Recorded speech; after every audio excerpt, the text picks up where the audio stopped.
नमस्कार किचन सिद्धलक्ष्मी को आपण मानक बहुत बहुत स्वागत।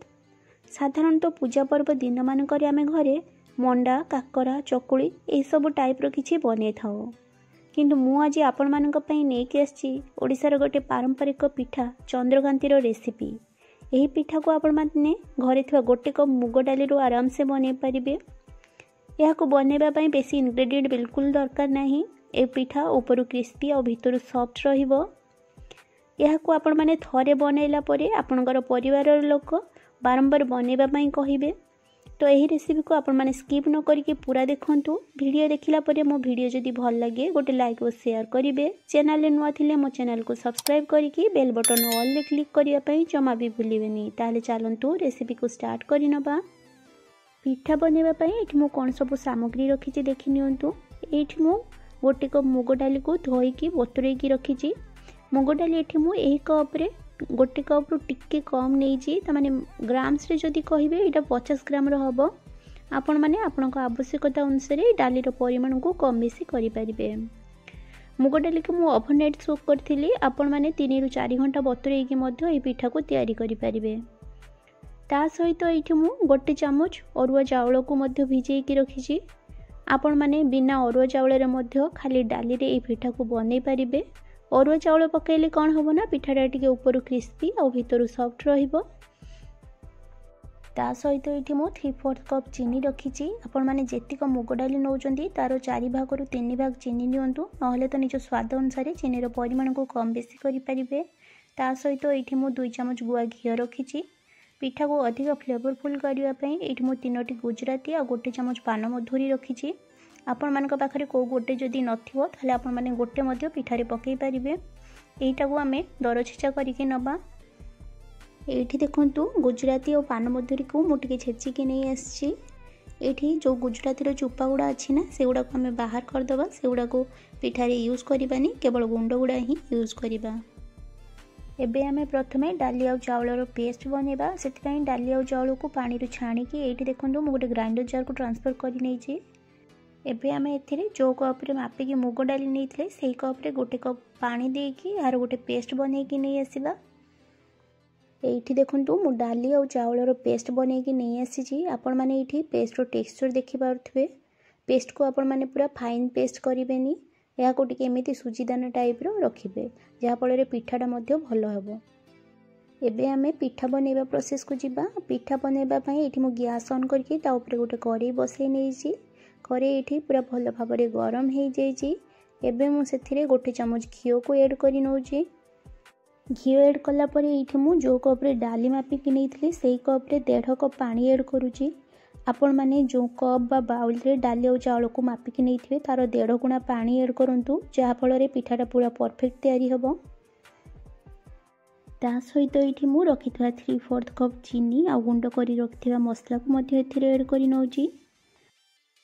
एबे या को आमे टिके मिसई नबा। आउ एठी देखंतु पानीटा भलो भाव में फुटी गलानी और चीनीटा भी मेल्ट हो गलानी। एही स्टेज रे आमे गैस रो फ्लेम को पूरा लो करि दबा और बने की रखिथवा चावल और मुगर पेस्ट को एथिरे ऐड करि नबा। चावल और मुगर पेस्ट ऐड कला परे या को संगे संगे आपण माने गोळे नेबे। मात्र 1-2 मिनिट कुक कला परे देखिबे एटा धीरे धीरे बहलिया हे आसीबो।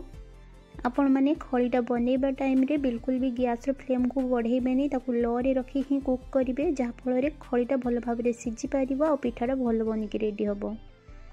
आ एठी देखंतु मु टिके स्वाद अनुसार लूण ऐड करूची। सॉरी जेहेतु मु चीनी ऐड करबा टाइम रे लूण पकेबा पई भूली जाईथिली सेति पई एबे पकोची।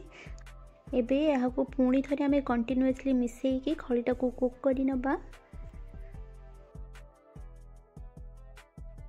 टोटल 4 रु 5 मिनिट कुक कला परे एठी देखंतु खळीटा पूरा बहलिया हे आस्तिलानी और करेई रु मध्ये छाड़ीबा को लागिलानी।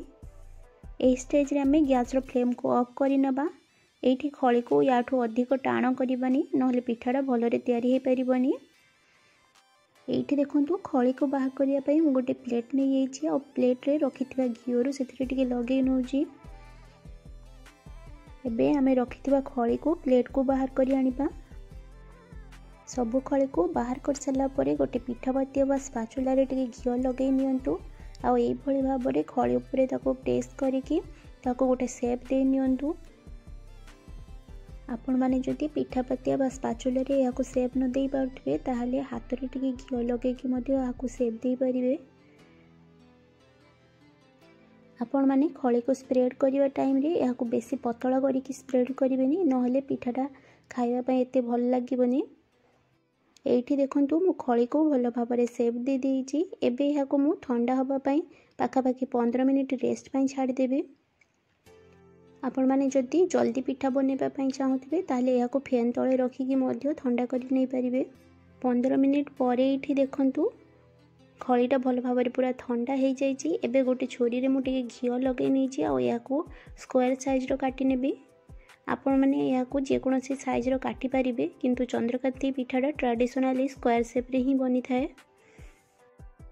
एठी देखंतु मु सब गुडा को काटी नेजी आ एठी मु आपन को गोटे पीस देखौची। देखंतु एटा को एतिक ही मोटा रखी के काटिबे। आठु पतला जदी कर देबे पिठाटा भल रे तयारी हे परिबनी। एठी देखंतु मु सब पीस गुडी को अलग कर नेची। ए सब को एबे आमे तेल रे छाणीबा। पिठा को छाणीबा पय एठी देखंतु मु गैस ऑन करिकि सेथिरे गोटे कड़ाई बसेकी रिफाइन तेल ऐड करि नेची। तेल एठी पूरा भल भाबरे गरम हे जायछि। तेल को आपण माने फास्ट हाई फ्लेम रे गरम कर नेबे। तापरे मीडियम फ्लेम करिकि गोटे गोटे करिकि सब पिठा को ऐड करि नेबे। एका थरे रे जेतिक पिठा धरिबो आपण माने सेतिक ही ऐड करिवे। अधिका ऐड करिवेनी नहले पिठा भांगी जाय पारे। एठारे मु कम पिठा बनेइथिली तो सबुतक एका थरे ऐड करि नेछि। पिठा ऐड कला परे गैस रो फ्लेम को हमें मीडियम टू हाई रे रखिबा जहा फल रे पिठाटा भल रे छाणी हबो। आमे जदि पिठा ऐड कला परे गैस रो फ्लेम को लो रे रखिबा ताहाले पिठाटा बहुत तेल एब्जॉर्ब कर नबो ओ खाइबा पय भल लागिबोनी। पिठा गोटे साइड रो भल भाबरे टिके लाल हला परे ही हमें पिठा को उल्टेबा नले पिठा भांगी जिवो।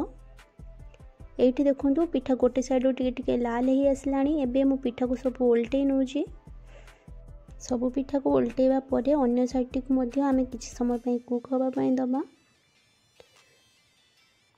बोथ साइड रो पिठा को हमें लाइट ब्राउन कलर हैला पर्यंत कुक करबा। आ एठी देखंतु पिठाटा लाइट ब्राउन कलर हे गलानी। एबे याकू हमें गोटे जाली चटू को छाणी नबा जहा फल रे एथिरे थिबा एक्सेस ऑयल टा बाहरी जिवो। एठी देखंतु मु सब पिठा को गोटे जाली चटू को बाहर करि नेछि। आ पिठा एबे सर्व करिया पय बिल्कुल रेडी अछि। एठी देखंतु पिठा हल्का ठंडा हला परे मु याकू गोटे सर्विंग प्लेट रे सर्व करि नेछि। एठी आपण माने देखि पारथबे पिठा केते सुंदर देखाउजी। एठी देखंतु मु गोटे पिठा को आपण माने को भांगी कि देखौजी। पिठाटा ऊपर क्रिस्पी और भीतर पूरा सॉफ्ट अछि। आपण माने देखि के तो जानि पारथबे पिठाटा केते टेस्टी हेतिबो। तो आपण माने एहाकू निजे खाइबा पई हो बा प्रसाद हिसाब रे निश्चय थरे बनातु ओ केमिति लागिला मते कमेंट सेक्शन रे जणाइबा पई जमा भी भूलिबेनी।